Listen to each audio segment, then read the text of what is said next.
Ruby's wild and windy night. One night, it was a wild, windy night at Ruby's house.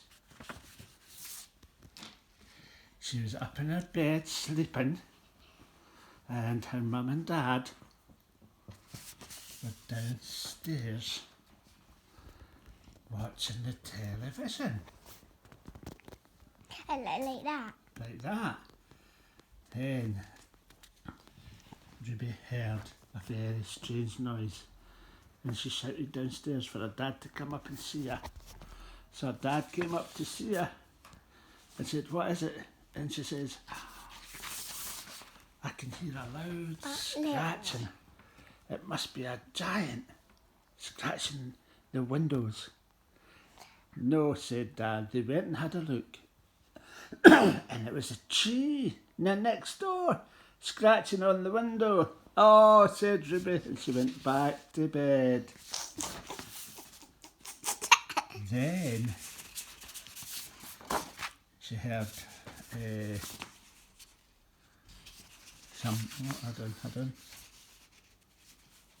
Then she heard some very strange noises that she thought was a witch cackling.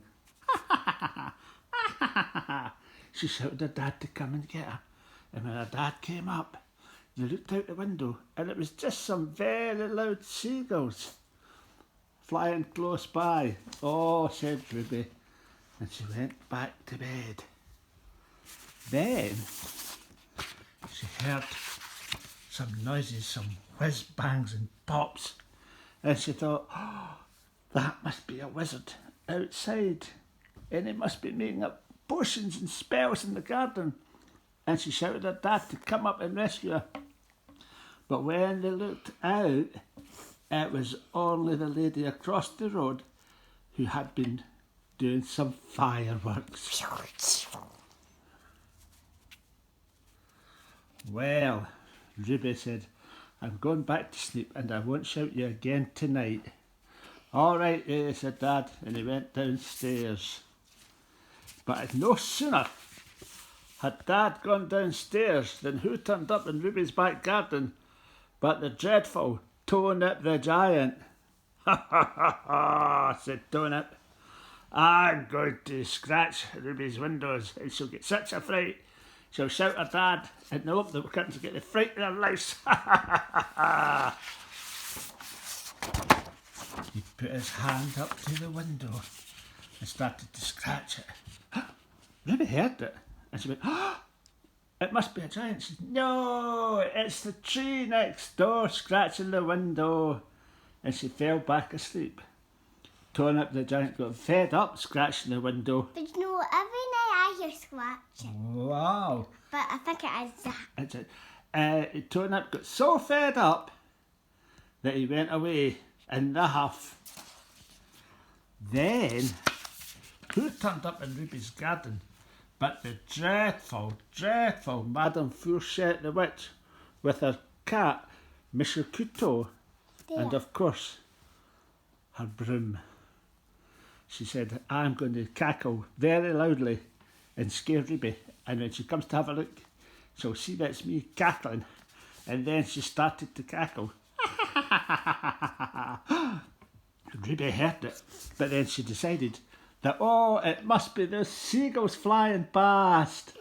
Oh, and she went back to sleep. Madame Fourchette was very unhappy and stormed away in the huff. Then, who turned up outside her window but Mr. Brooksaw, the fabulous wizard? "Well," said Mr. Brooksaw, "I've got my magic wand, I've got my great big wizard's staff. I'm going to make some whiz-popping spells and bangs and flashes, and Ruby will get such a fright when she looks out her window." And then he'd got his cauldron, and he started to boil up his bangs and his whiz-poppers and his flashes. But Ruby heard them and says, "Oh, that must be a scary wizard out in the garden trying to scare me, mixing magic spells." And then she remembered, no, it's the lady across the road who was doing fireworks. Well, Brooksaw was so fed up, he stormed off in the huff, and Ruby went back to sleep and slept the whole night. Can The end. I